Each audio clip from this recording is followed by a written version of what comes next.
France, Montbazon, le collège Albert Camus. Nous allons donc lire en français et en latin des extraits du prologue de l'acte 2, de l'acte 3, de l'acte 4. Nunc adeste sceleris ultrices deae, crinem solutis qualidae serpentibus, atram cruentis manibus amplexae facem, adeste talamis horridae quondam meis quales testistis, conjugi letum novae, letumque socero et regiae stirpidate. Nunc peius aliquid, quod precer sponsum malum, vivat. Per urbes eret ignotas egens, exulpavens in visus incertilaris, iam notus hospes limen alienum expectat. Me conjugen optet, quoque non aliud queam peius precari, liberos similes patris, similes que matri. Parta iam, parta ultio est, peperi. Querelas verbaque in cassum sero. Perimere cum te velet infestus creo, lacrimis meis eoictus exilem dedit. Poenam putabal, munus ut video est fuga. Dum licet abire, profuge, teque, inc eripe, gravis ira regum est semper. Hoc sua desmi praestas crusae, paelicem inusam amores. Nudea amores obicit? Et caedem et dolos. Obicere crimen quod potestandem mi, Quod feci? restat hoc unum in super tuis ut etiam sceleribus fiam nocens. Ces crimes sont les tiens. Oui, les tiens. Le coupable, c'est celui à qui profite le crime. Tous les autres peuvent bien m'accuser, moi, ton épouse, et me traiter d'infâme. Toi seul as le devoir de me défendre. Toi seul as le devoir de calmer mon innocence. Tu dois considérer comme innocent quiconque a, pour l'amour de toi, perdu son innocence. Ingrata vita est cuius acceptae pudet. Retinenda non et es cuius acceptae pudet. Quin potius ira concitum pectus doma placare natis. Ma fidèle nourrice, toi qui as partagé mes chagrins, mes déboires, aide-moi à accomplir ce que dans mon malheur j'ai décidé. Je possède un manteau, un cadeau que reçut ma céleste famille, une parure royale que le soleil offrit à Aïtès comme preuve de sa naissance. Je possède également un collier dont les mailles dorées brillent de mille feux et un diadème en or, rehaussé de pierreries étincelantes, dont j'ai coutume d'orner ma chevelure. Ces trésors qui m'appartiennent, que mes enfants le portent en cadeau à la jeune mariée, mais pas avant que je n'ai usé de mon art maléfique, pour les enduire et les imprégner de poison.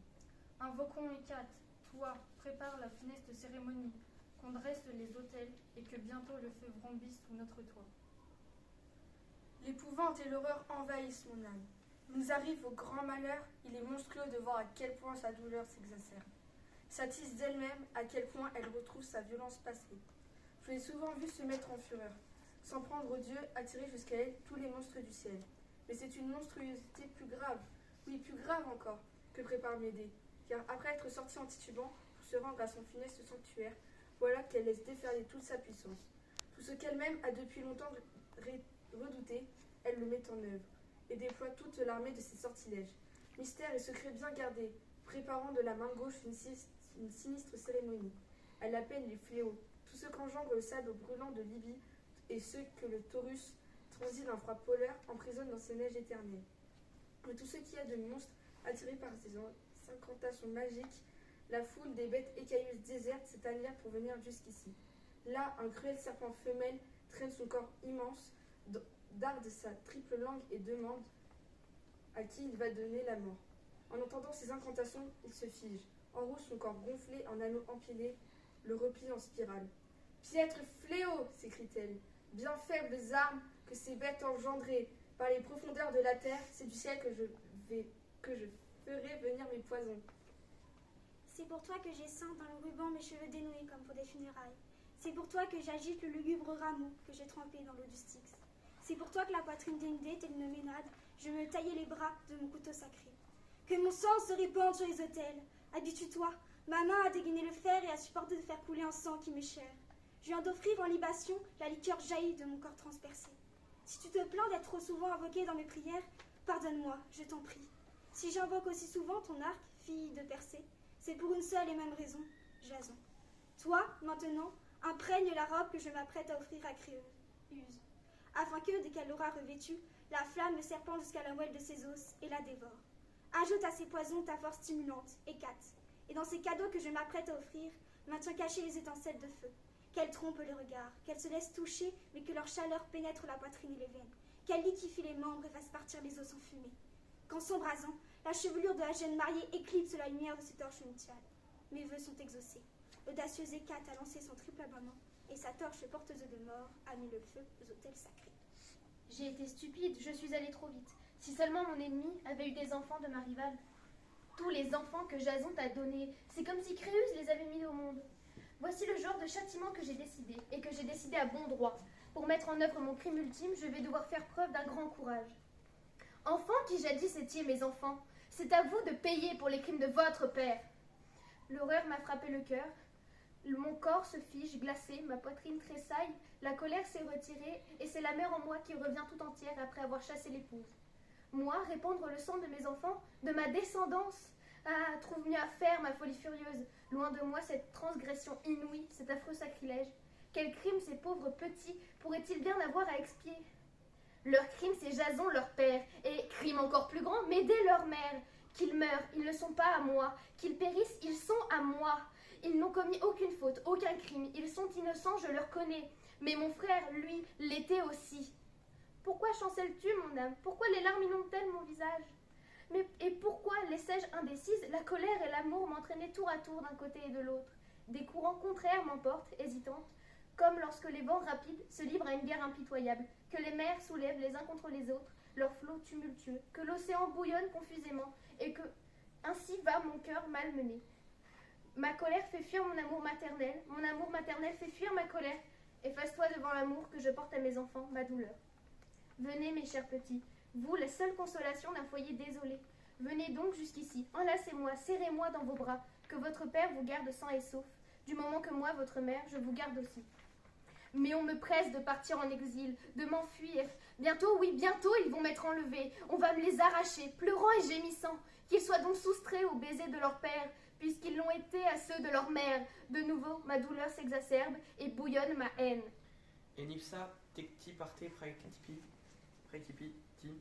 iminet. Uc rapiat ignes aliquis ut flammis cadat suis perusta. Congere extremum tuis natis iasem. Funus ac tumulum strue. Coniux socerque iustas iam functis abent ame sui pulti. Gnatus it factum tulit icte vidente dabitur exito pari. Per numem omne perque communes fugas torosque. Quos non nostras vilio lavit fides. Iam parce nato. Si quod est crimen, moem est, me dedo morti, noxium macaciaput. Aqua recusas quadoles ferum exigam. Inunc superbe uir ginum talamos pete ringlinque matres. Unus est poenate satis. Si ma main pouvait se contenter d'un seul meurtre, elle n'aurait tué aucun des deux. Même si je les tue tous les deux, c'est un nombre insuffisant encore pour apaiser ma douleur. Si la mère que je suis cache encore en elle quoi que ce soit qui puisse témoigner de son amour, je fouillerai mes entrailles avec mon épée et je l'extirperai du tranchant de ma lame. Iam perage queptum facinus. Aut ultra precor. Moranque saltem supplicis dona meis. Perfuere lento scelero ne propepara dolor. Meus dies est tempore accepto ultimum. Infesta mimet perime. Toi, Jason, toi l'ingrat, lève donc jusqu'ici tes yeux bouffis de larmes. Reconnais-tu ton épouse? C'est ainsi que je m'enfuis d'habitude, par la voie des airs. 2 serpents écailleux viennent soumettre leur cou à un double joug. Reprends donc ces enfants à présent, puisque tu es leur père. Moi, je m'en vais, emporté dans les airs sur mon char volant.